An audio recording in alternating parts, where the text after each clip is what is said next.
Hi, so I'm Sam, and I'm here with Ms Czop, the librarian at the high school.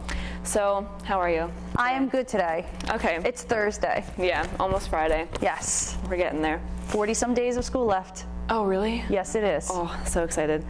Okay, so Ms Czop, to start, tell me about your family background. Okay. My family is originally from Levittown, Pennsylvania. My parents actually met at Penn State, and my mom is from the western side of the state, and my father grew up in Plymouth Meeting. And then they moved to Levittown in '74, and they're actually still there. I have a younger brother named Ryan, and we went through the local public school system. My father is actually a teacher, and my mom was a library assistant. Okay. So it all kind of runs in the family. Yeah. Truman is an interesting school to grow up in. Just recently, their huge drama director retired, and they've been in the news recently for a book called Drama High, which actually takes you inside Truman High School and the drama department, and all the awards and all the things they've test run through their theater department. They were the first school in the country to do Les Miserables. Oh, cool. As a high school. They were the first school to do Rent and Stomp. So they were the test school for any theater program that the high schools get to do.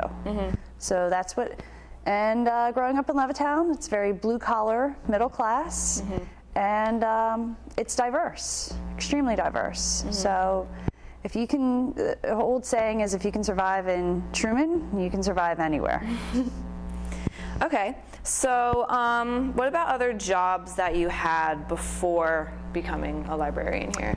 Well, my first real job was a salad bar clerk at the local Acme, which was awesome because I got to eat all the fruit and vegetables I wanted. Yeah. And then from there, I went to retail. And while I'm doing all this, I'm finishing high school and going on to undergrad, which I started my college career at Bucks County Community College. And then while I was at Bucks, I worked retail and lifeguarding, or retail, lifeguarding, and secretary. So I've had a few jobs, and then I transferred to Penn State Harrisburg, where I worked while I was there for continuing ed, and I bartended and waitress, which that was a fun job. And then I knew while I was doing my time at Penn State, I knew that I wanted to, from Penn State, which it's been 20 years, worked for the School Boards Association of New Jersey, and then financed myself through grad school. And I went to the University of Pittsburgh, and while I was at Pitt, I worked in a private library, and I did archivist work, which deals with old papers and dustiness, and really looking at history in depth is what archives does.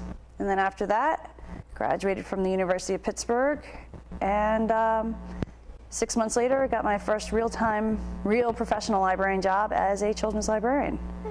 And then it was when I was a children's librarian that I realized I actually do like teenagers, believe it or not, which I know everybody's like, wow, she likes teenagers, but I do. I wouldn't come to work every day if I didn't. They're amusing.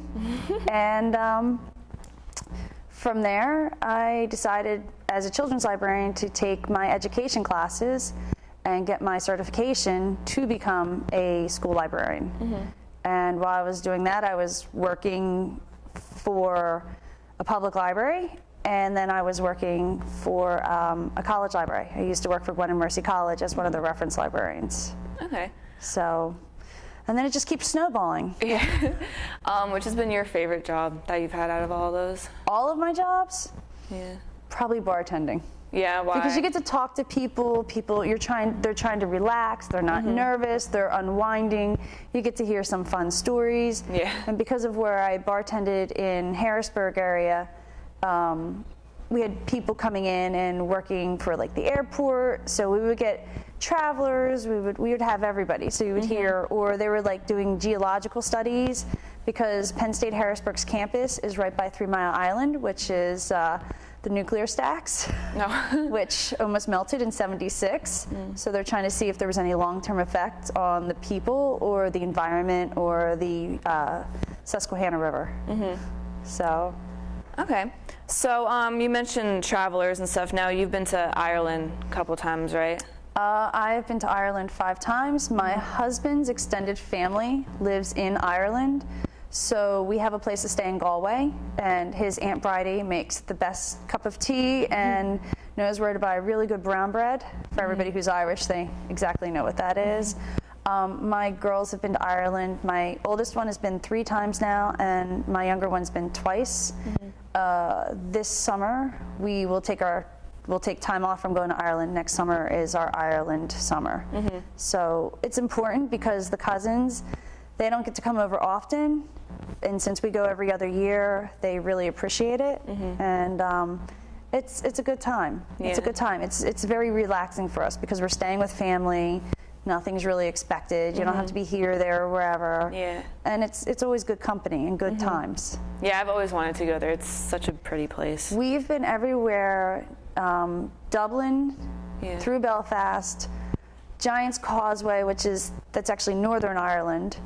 It's not the Republic. Take the ferry to County Donegal, stay in Moville area, which is quite cute and quaint. Come back down to Letterkenny, the city of Donegal, and then usually we head to Galway, and then from Galway, they're about 45 minutes from the Cliffs of Moher, and then I've been as far south as the Ring of Kerry, and I've actually been out to a little place called Skellig Michael, which has puffins on it. It's 8 miles out in the ocean. It used to be a monastery. It's beautiful. Yeah. But all of Ireland, friendly, beautiful, nice. So, and we've also traveled to Jamaica. We've been to London, England. Oh, nice. We've, my husband and I, before we got married, we've been to Spain, south of France, been to Italy. I've been to Italy twice. My first time was in 1990. I won the World Cup soccer game finalist thing. Oh, really? So I actually got to go. I was a grand prize winner through Philips Lighting. So I actually saw West Germany, which doesn't exist anymore, play Argentina. So yeah, traveling has always been an important thing. Yeah. Now you've also done triathlons, you said, right? Yes. Do you want to talk about that for a little bit? Yes. I have done 8 triathlons. Actually, I started training for a triathlon and then I got sidetracked, and we'll come back to that. Okay. I've done 8. My biggest triathlon was an Olympic triathlon in Philadelphia, and 2 weeks before I was about to do my first Olympic triathlon, I found out I was pregnant with my second child. And that summer, even though I found out I was pregnant, I had already signed up for 3 others, so I did 4 triathlons while pregnant. Oh, man. And let me tell you, my daughter June, who's my 6-year-old right now, she walked at 8 months. Oh, wow, okay. I think it's because of all the motion that she endured while I was pregnant with her. I love triathlons. I love swimming. I was a swimmer in high school. I've coached swimming for high school, and now I'm just a parent on the sidelines when I watch my 2 daughters do swim team. So, but swimming's important. Yeah. So I'm not a runner. Ugh, yuck, that is the worst thing ever. But I make it through. What doesn't kill you makes you stronger. Yeah. So you're also a cancer survivor, right? What doesn't kill you makes you stronger. Yeah, exactly. That's why I was sidetracked for my first triathlon, because I was training and then I found out in a roundabout way that I had kidney cancer. And I basically had a kidney infection, and I went to the doctor and they said, oh, when you're feeling better, go get an ultrasound, which is not a common thing for them to request you to do. And I did it anyway, and they said, she has a mass, meaning like when the radiologists were reading my films for the ultrasound. And when you get a phone call on the same day that your films are read and they say you need to have a CAT scan ASAP, it's never a good sign. And so from there, I had a CAT scan done, but they still couldn't really figure out, and they wanted me to have an MRI, but nobody wanted to put the referral in, because with the health insurance, I had an HMO, you had to have a referral. So needless to say, my husband at the time was an x-ray tech, and his hospital ate that bill to have an MRI. MRIs are about $3,000. Oh, geez. And there's no way we could have afforded it. Yeah. So once the radiologist at his hospital saw my films, he called the urologist that my husband had worked with in the OR, and from literally the day before Thanksgiving in 2002, the day before Thanksgiving in 2002, I was diagnosed with renal cell carcinoma, which is known as kidney cancer, and I was at a stage 2, and there's no cure. They either take out your kidney or you die.